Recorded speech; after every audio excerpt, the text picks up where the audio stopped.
नमस्कार, बहुत बहुत स्वागत है आप सभी का। आप देख रहे हैं हमारा खास शो भारत राजपथ, भारत 24 पे, और लगातार इससे जुड़ी हर एक अपडेट आप तक हम पहुंचाते रहेंगे। नमस्कार, राजपथ पर मैं हूं आपके साथ अमृता गर्ग और बात करेंगे पहली खबर की, जहां बीजेपी पूरी तरह से मिशन 24 मूड में आ चुकी है और इसकी वानगी आज देखने को भी मिली, जहां साउथ से लेकर नॉर्थ तक आज ये तस्वीर दिखाई दी। करिश्मा, बिल्कुल अमृता, पीएम मोदी ने कर्नाटक के बंजारा समुदाय को संबोधित किया, उन्हें करोड़ों रुपए की परियोजनाओं की सौगात दी। तो वहीं दूसरी तरफ मोदी ने आज कर्नाटक में यादगीर और कुलबर्गी जिलों का दौरा भी किया। बिल्कुल, आपको बता दें कि इस महीने प्रधानमंत्री की कर्नाटक की ये दूसरी यात्रा थी और इससे पहले 12 जनवरी को हुबली में मोदी ने रोड शो भी किया था, जिसकी तस्वीरें भी पूरे देश में देखी गई। भारत माता की, भारत माता की।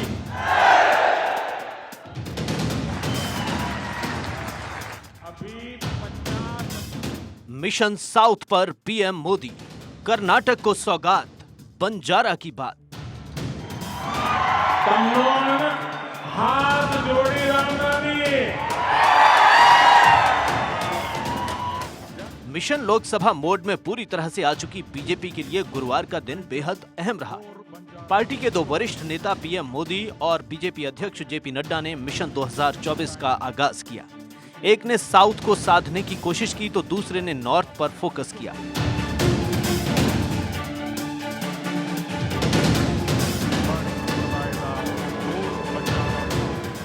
मोदी ने अपने मंत्र से कर्नाटक से लेकर महाराष्ट्र तक जनता को ये बता दिया कि बीजेपी एक बार फिर आपके बीच, आपके दुख सुख समझने के लिए आपके दरवाजे पर आ रही है। तो नॉर्थ में नड्डा ने अपनी नीति से यूपी के मिशन 80 पर काम करना शुरू कर दिया। अपने मिशन दक्षिण पर गुरुवार को पीएम मोदी ने कर्नाटक के कलबुर्गी में एक विशाल जन समूह को संबोधित किया और जहां बड़ी संख्या में बंजारा समाज के लोग पीएम मोदी को सुनने आए थे। पीएम मोदी ने भी उन्हें निराश नहीं किया, जमकर बंजारा समाज की तारीफ की और बंजारा समुदाय के लिए सरकार की योजनाओं का जिक्र किया। राजस्थान से लेकर के पश्चिमी भारत में नीचे तक चले जाइए, हमारे बंजारा समुदाय के भाई बहन राष्ट्र विकास में अपने तरीके से बहुत बड़ा योगदान दे रहे हैं। अभी 50,000 से अधिक परिवारों को पहली बार उनके घर, उनकी रिहाइश का हक मिला, हक्कू पत्र मिला है।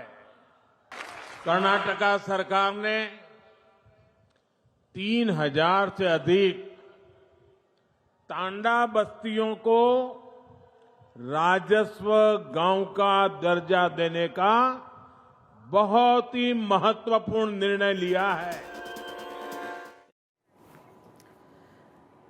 चलिए, कुछ तस्वीरें आपको दिखा रहे हैं। प्रधानमंत्री नरेंद्र मोदी मुंबई मेट्रो की सौगात दे रही हैं। मुंबई में लगभग 38,000 करोड़ रुपए की परियोजनाओं की सौगात पीएम मोदी आज देने जा रही हैं। उसका उद्घाटन, शिलान्यास हो रहा है। तस्वीरें आपके सामने। और इसी के तहत मुंबईकरों को प्रधानमंत्री ने 2 नए मेट्रो रेल परियोजनाओं की सौगात दी। प्रधानमंत्री ने हरी झंडी दिखाकर मेट्रो को रवाना किया और इस मौके पर राज्यपाल भगत सिंह कोश्यारी भी मौजूद रहे, मुख्यमंत्री एकनाथ शिंदे मौजूद रहे, डिप्टी सीएम देवेंद्र फडणवीस भी मौजूद रहे हैं। ये भी कुछ तस्वीरें खास रिपोर्ट के जरिए आपको दिखाते हैं। तो देखिए, ये जो अमृता, वो तस्वीरें भी हम लगातार अपने दर्शकों को दिखाई रहे हैं, लेकिन जो ये प्रधानमंत्री नरेंद्र मोदी का मिशन साउथ है, इसको 2024 की रणनीति के तहत काफी ज्यादा अहम भी माना जा रहा है। और ये उस वक्त की तस्वीरें जब प्रधानमंत्री नरेंद्र मोदी उस समारोह में पहुंचे थे। देखिए, मुख्यमंत्री एकनाथ शिंदे को भी आप देख पा रहे होंगे, देवेंद्र फडणवीस को भी आप देख पा रहे होंगे किस तरीके से उनका स्वागत किया गया। 2 मेट्रो रेल लाइन की यहाँ पे जो सौगात दी है, एक तरफ मिशन साउथ तो दूसरी तरफ महाराष्ट्र भी प्रधानमंत्री नरेंद्र मोदी पहुंचे। मुंबई से ये तस्वीरें, जहां मिशन 2024 को लेकर अलग अलग राज्यों में बीजेपी अपनी पकड़ को मजबूत करना चाहती है और यही वजह है कि बड़ी संख्या में जनसैलाब मुंबई में भी आज एकत्रित हुआ। बिल्कुल, देखिए, ये हलचल ही बयान करती है कि आने वाले समय में जो किस तरह की रणनीतियां बीजेपी की रहने वाली हैं। तो क्या क्या खासियत है इन मेट्रोज की, ये भी बता देते हैं। 6 कोच वाली ये मेट्रो रहेगी और फास्ट ट्रेन में से 3 में से 4 लाख यात्री इन्हीं मेट्रो में से सफ़र करेंगे। लोकल ट्रेन में भीड़ इससे कम होगी, जो अभी मुंबई की लाइफलाइन है, और इन वाहनों में यातायात में 25% की कमी आएगी। सुबह 6 बजे से अंधेरी वेस्ट से लाइन 2A की शुरुआत होगी। बिल्कुल, आखिरी मेट्रो रात 9:24 पर खुलेगी, ये कुछ खासियत है।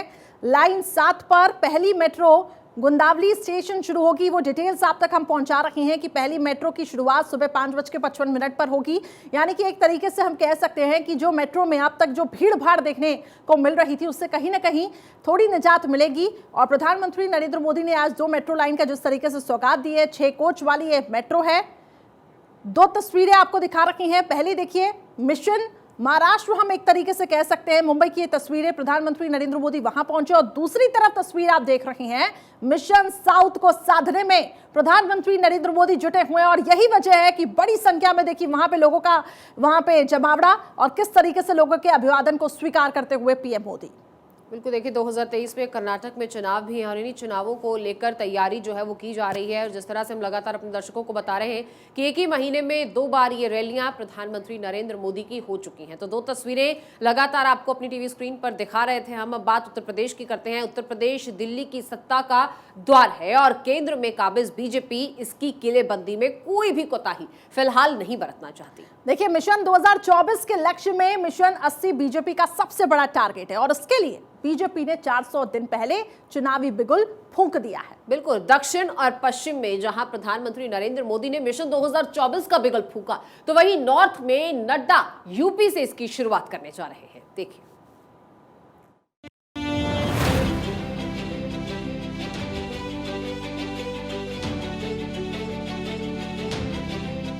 नड्डा नीति से 22 में यूपी में जीत जोरदार।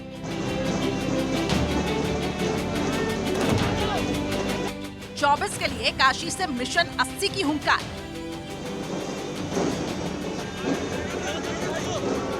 बीजेपी अध्यक्ष जेपी नड्डा की नीति और पीएम मोदी का चेहरा जब यूपी की सियासी जमीन से जुड़ा, तो बाबा की अगुवाई में एक बार फिर से 2022 में कमल खिला।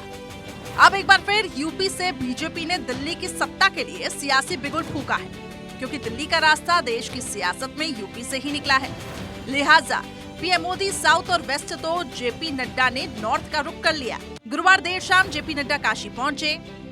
बीजेपी उत्तर प्रदेश में मिशन यूपी की शुरुआत भी पूर्वांचल में गाजीपुर से बीजेपी अध्यक्ष जेपी नड्डा की रैली से करने जा रही है, जहां से पार्टी को 2014 के बाद से जबरदस्त कामयाबी मिली। पूर्वांचल में एसपी बीएसपी के मजबूत किलों को बीजेपी ने पहले ही निस्तनाबूद कर चुकी थी। अब रामपुर लोकसभा उपचुनाव, आजमगढ़ लोकसभा उपचुनाव में मिली हालिया जीत से पार्टी ने पूर्वांचल में एमवाय समीकरणों को साधने की कोशिश की। पीएम मोदी खुद वाराणसी से सांसद के तौर पर और गोरखपुर में मुख्यमंत्री के तौर पर सीएम योगी आदित्यनाथ खुद इसकी कमान संभाली है। दरअसल बीजेपी राष्ट्रीय कार्यकारिणी की बैठक में पीएम मोदी ने जो जीत का मंत्र दिया, तो उसके मुताबिक दूसरे कार्यकाल के 400 दिन बाकी वक्त में सांसद, विधायकों और मंत्रियों को जी जान से जुटना है, समाज के हर वर्ग के लोगों के पास जाना है। और ये उसी का संकेत है कि कर्नाटक में पीएम मोदी बंजारा समाज के बीच पहुंचे, तो नड्डा शुक्रवार को गाजीपुर में होंगे। बीजेपी अध्यक्ष के तौर पर कार्यकाल जून 2024 तक बढ़ाने के ऐलान के बाद नड्डा गाजीपुर रैली से चुनावी अभियान का आगाज करेंगे। नड्डा सुबह 11:50 पर गाजीपुर के पौहरी बाबा आश्रम में दर्शन पूजन करेंगे। वहां से चुनाव बूथ समिति की बैठक में हिस्सा लेंगे। दोपहर 12:25 पर नड्डा गाजीपुर के बंसी बाजार में नंद रेसिडेंसी में पूर्व सैनिकों के साथ विचार विमर्श के साथ उनके सम्मान समारोह में हिस्सा लेंगे।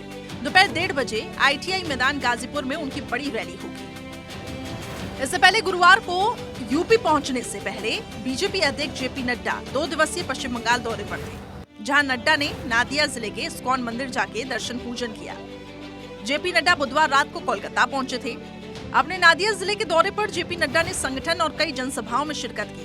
इस दौरान नादिया में नड्डा ने जमकर टीएमसी पर हमला बोला।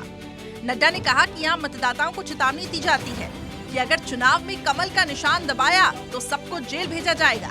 अभी सुधेंदु अधिकारी जी कह रहे थे, धोरो चोर के धोरो, जेल में भरो। मित्रों, कमल के वोट पर निशान लगाओ, धौर भी देंगे, जेल में डाल भी देंगे, याद रखना, ये मैं आपको बताना चाहता हूं। आप चिंता मत करो, अपनी एक काम करो, और वो काम ये है कि कमल के निशान पर वोट डालो और हम उनको धौरेंगे भी और जेल में डालेंगे भी, ये भी आप ध्यान रखें। नड्डा ने ममता सरकार पर आरोप लगाया कि बंगाल में मानव तस्करी, महिलाओं के खिलाफ अपराध, भ्रष्टाचार में जबरदस्त बढ़ोतरी हुई। यहाँ टीएमसी का गुंडा राज चल रहा है जिसे केवल बीजेपी ही रोक सकती है। Bureau report, Bharat 24। तो वहीं देखिए, तमिलनाडु में राज्य के नाम को लेकर उठा सियासी संग्राम थमने का नाम नहीं ले रहा है। 4 जनवरी को गवर्नर आरएन रवि ने एक संदर्भ में तमिलनाडु की जगह तमिझगम बोला था और इसी पर विवाद होने पर आज गवर्नर साहब ने अपनी सफाई दी। लेकिन अब सत्तारूढ़ द्रमुक ने राज्यपाल आरएन रवि के इस तमिझगम पर स्पष्टीकरण को खारिज कर दिया है। देखिए रिपोर्ट।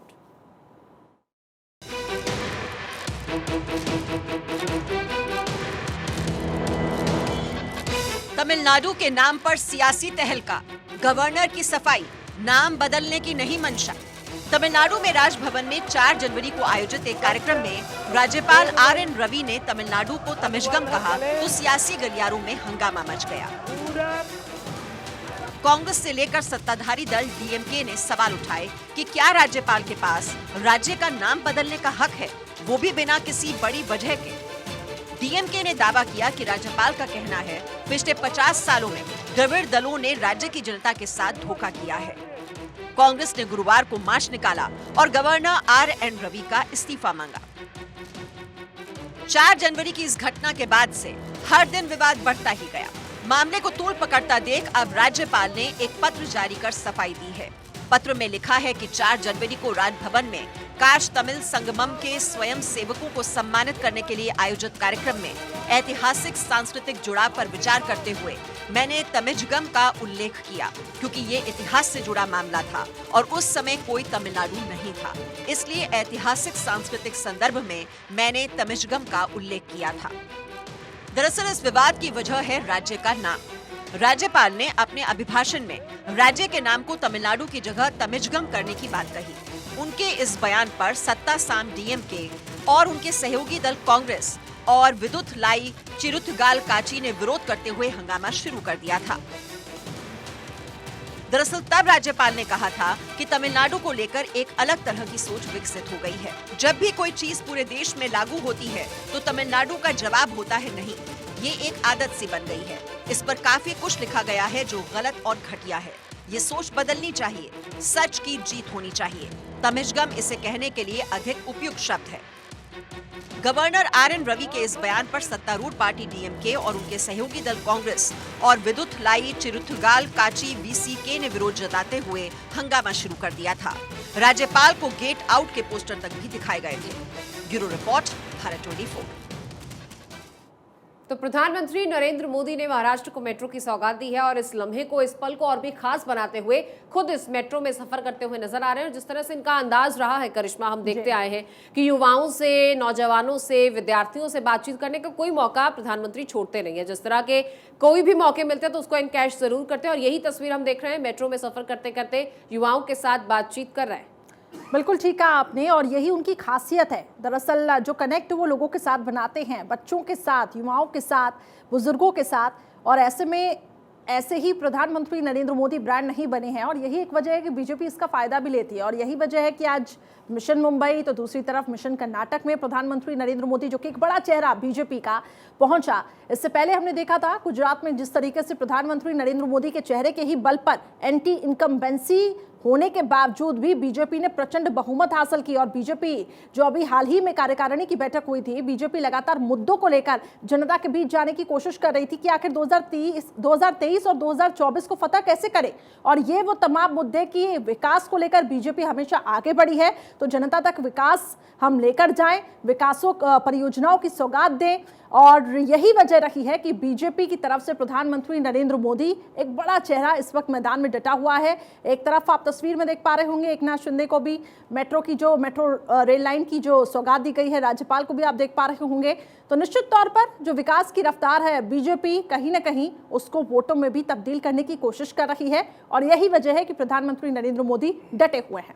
बिल्कुल, देखिए हर वर्ग जो है वो प्रधानमंत्री के साथ जुड़ाव महसूस करता है और इसी की ये तस्वीरें हमारी टीवी स्क्रीन पर इस वक्त दर्शक देख पा रहे हैं। और क्योंकि ये कहा जाता है कि सत्य को प्रमाण की जरूरत नहीं होती है, तो ये तस्वीरें आप देखिए किस तरह से युवा भी जब बात कर रहे हैं तो उतनी ही रुचि वो ले रहे हैं। और यहाँ पर ये महिलाएं हैं, कुछ बुजुर्ग बहनें हैं, तो ये भी जब प्रधानमंत्री से बातचीत करने के लिए पहुंची हैं तो न सिर्फ प्रधानमंत्री बल्कि ये खुद भी जो आम लोग उनसे बात करें, जो आम जनमानस है, उतने ही रुचि से उनसे बात कर रहा है जैसे मानो कि बिछड़ा कोई दोस्त हो। करिश्मा, तो किस तरह से सामने वाले के सांचे में प्रधानमंत्री ढल जाते हैं और उन्हें अपना बना लेते हैं, ये एक बड़ी खासियत है देश के प्रधानमंत्री नरेंद्र मोदी की। और यही खासियत है जो किस तरह से लोगों को उनकी तरफ अट्रैक्ट करती है। जब हम देखते हैं कि वो सड़कों पर उतरते हैं तो जन सैलाब सड़कों पर उमड़ पड़ता है, वो रैली के लिए जनसभाएं करते हैं तो रैली पंडाल जो है वो लोगों से भरा खचाखच नजर आता है। और ये तस्वीर आज की भी हम देख रहे हैं, जहां जिसको भी मौका मिल रहा है प्रधानमंत्री से बात करने का तो अपनी पूरी बातें भी उन तक रख रहे हैं और उनकी बात को सुन रहे हैं, समझ रहे हैं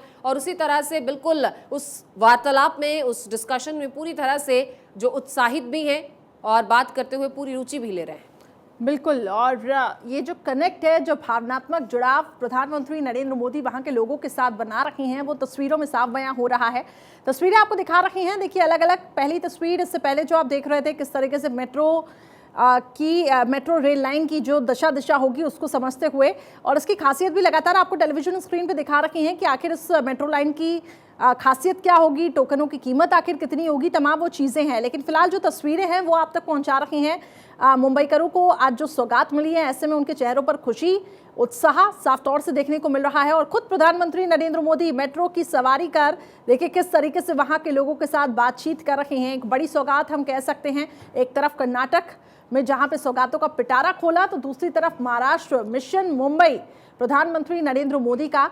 हालांकि वहां पर भी बीजेपी की ही हम ये कह सकते हैं कि एक तरफ से सरकार ही है, एकनाथ शिंदे हो, देवेंद्र फडणवीस हो, लेकिन आगे भी जो चुनाव होने वाले हैं 2023 और 2024, जो कि बीजेपी का मेन मिशन है, उसको किस तरीके से फतह करना है, इसकी तैयारियों में बीजेपी जुटी हुई है। लेकिन फिलहाल जो सौगातों का पिटारा आज खुला है महाराष्ट्र में, ऐसे में मुंबईकरों में काफ़ी ज़्यादा उत्साह है और वो तस्वीरें साफ तौर से आपके सामने हैं। उनकी एक झलक पाने के लिए बड़ी संख्या में जो कार्यकर्ता हैं, लोग हैं, वो जुटे और प्रधानमंत्री नरेंद्र मोदी भी अभिवादन को स्वीकार करते हुए मुंबई मेट्रो की सवारी करते हुए दिखाई दे रहे हैं। बिल्कुल, देखिए सौगात भी छोटी मोटी नहीं है। प्रधानमंत्री नरेंद्र मोदी ने आज मुंबई में लगभग 38,800 करोड़ रुपए की परियोजनाओं का उद्घाटन किया, कहीं शिलान्यास किया और इसके तहत 2 नए मेट्रो रेल परियोजना की सौगात दी गई है। मोदी ने हरी झंडी दिखाकर मेट्रो को रवाना किया है और इस मौके पर जहां तमाम जो गणमान्य थे वो मौजूद रहे, फिर चाहे मुख्यमंत्री की बात कर लें, राज्यपाल की बात कर लें, डिप्टी सीएम की बात कर लें, ये भी मौजूद रहे, तो वहीं जनता का उत्साह भी देखते ही बनता था। और प्रधानमंत्री नरेंद्र मोदी जैसे ही मेट्रो स्टेशन पहुंचते हैं, वहां पर हम देख रहे हैं कि एकत्रित जो भीड़ है वो कितनी उत्साहित हो जाती है और उसके बाद यहाँ पर तमाम उन लोगों का अभिवादन स्वीकार करते हुए प्रधानमंत्री नरेंद्र मोदी इस मेट्रो में जब सफ़र कर रहे हैं तो स्टेशन पर, जिन स्टेशन पर लोग वहाँ पर खड़े, ये भीड़ वहाँ पर खड़ी उनका इंतजार कर रही थी, मानो एक झलक पा लेने के लिए इंतजार हो रहा था, तो उनका भी अभिवादन यहाँ पर हाथ हिलाकर स्वीकार करते हुए। और साथ ही दोनों तस्वीरें इस मौके की हम अपने दर्शकों को दिखा रहे हैं जब इस मेट्रो की शुरुआत हुई, जहाँ पर तमाम गणमान्य मौजूद रहे और उसके बाद हर आम जनमानस के साथ अपना ये रिश्ता वैसे ही कायम रखते हुए प्रधानमंत्री नरेंद्र मोदी।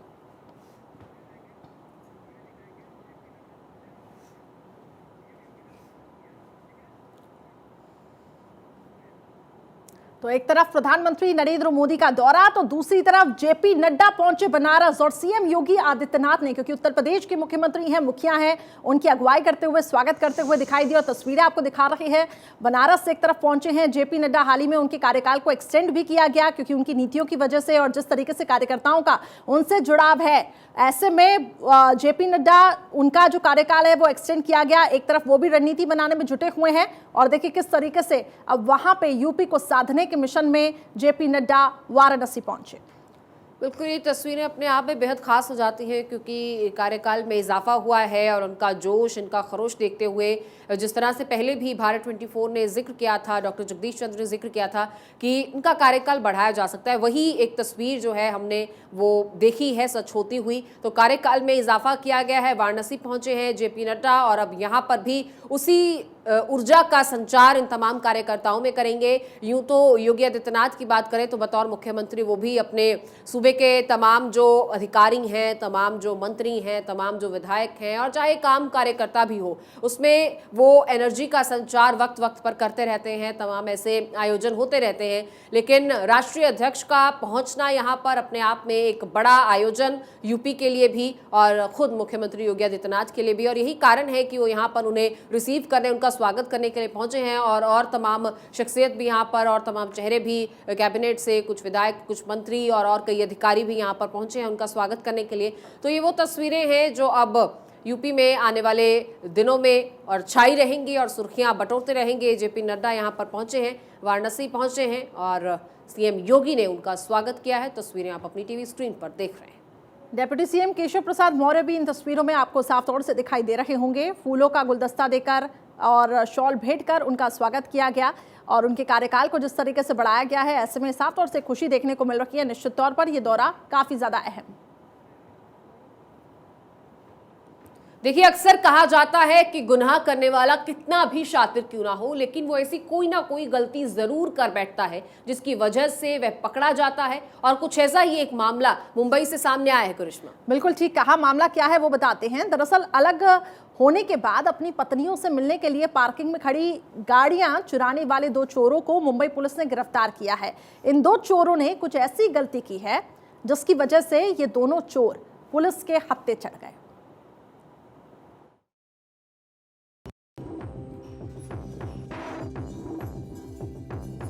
पुलिस गिरफ्त में बैठे ये दोनों शख्स पार्किंग से गाड़ियां चुराते थे, लेकिन चोरी की वजह जानकर आप दंग रह जाएंगे। दरअसल ये दोनों शख्स अपनी पत्नियों से मिलने के लिए पार्किंग में खड़ी गाड़ियां चुराते थे, जिसे मुंबई की डिडोंसी पुलिस ने गिरफ्तार किया है। ये शातिर चोर मुंबई से गाड़ी चुराकर उसे ठाणे ले जाते थे, वहां अपनी बीवी से मिलते थे, चोरी की गाड़ी में पत्नी को घुमाते थे और लौटते वक्त उस गाड़ी को वहीं छोड़ देते थे। ठाणे में ही दूसरी गाड़ी चुराता था और उससे मुंबई लौट आता था। ये लोग मुंबई शहर से गाड़ी चोरी करके थाना लेके जाते थे, वहाँ पे घुमाते थे और थाना शहर की गाड़ियाँ मुंबई में आके चलाते थे। इतना ही नहीं, जब इन चोरों के पैसे खत्म हो जाते तो दोनों रिक्शा चुराकर पैसे कमाते। कमाए हुए पैसों से अपनी पत्नी को महंगे तोहफे और कपड़े भी देते थे। लेकिन 7 जनवरी को संतोष नगर फिल्म सिटी रोड पर खड़ी एक्टिवा स्कूटर चोरी करना इन्हें महंगा पड़ गया। ये दोनों चोर सीसीटीवी के जरिए पुलिस के हत्थे चढ़ गए। गुना दाखिल करने के बाद दिंडोशी पुलिस स्टेशन के डिटेक्शन जो टीम है, उन्होंने 50 से ज्यादा सीसीटीवी फुटेज देख के 2 आरोपी को गिरफ्तार किया था। उसमें से सागर धोंडीबा चाळके और अक्षय विलास पवार, ये 2 जो आरोपी है गोरेगांव इलाके से हमने अरेस्ट किया था। वहीं दूसरी तरफ पुणे में कोयता गैंग के नाम पर लोगों में दहशत फैलाने वाली पुलिस ने बारात निकाली। कोयता गैंग के 2 सदस्यों को डफली बजाकर सड़क पर पुलिस ने ये बारात निकाली। पुरानी रंजिश के चलते एक को हत्या करने के लिए घातक हथियारों को जमा करने के मामले में पुलिस ने इन दोनों को गिरफ्तार भी किया था। दोनों आरोपी पुलिस कस्टडी में है। पुलिस आदि तपास कर रही है, उसमें से और चीजें सामने आ सकती है। जिस ठिकाने पर इन आरोपियों ने दहशत फैलाने की कोशिश की थी, उसी जगह पर पूरे परिसर में पैदल चलाकर पुलिस ने इनकी बारात निकालकर इनकी हेकड़ी निकाल दी। Bureau report, Bharat 24। चलिए, इसी के साथ इस वक्त के बुलेटिन में फिलहाल इतना ही, लेकिन खबरें जारी रहेंगी। आप देखते रहिए भारत 24 और फिलहाल हमें दीजिए इजाजत। नमस्कार।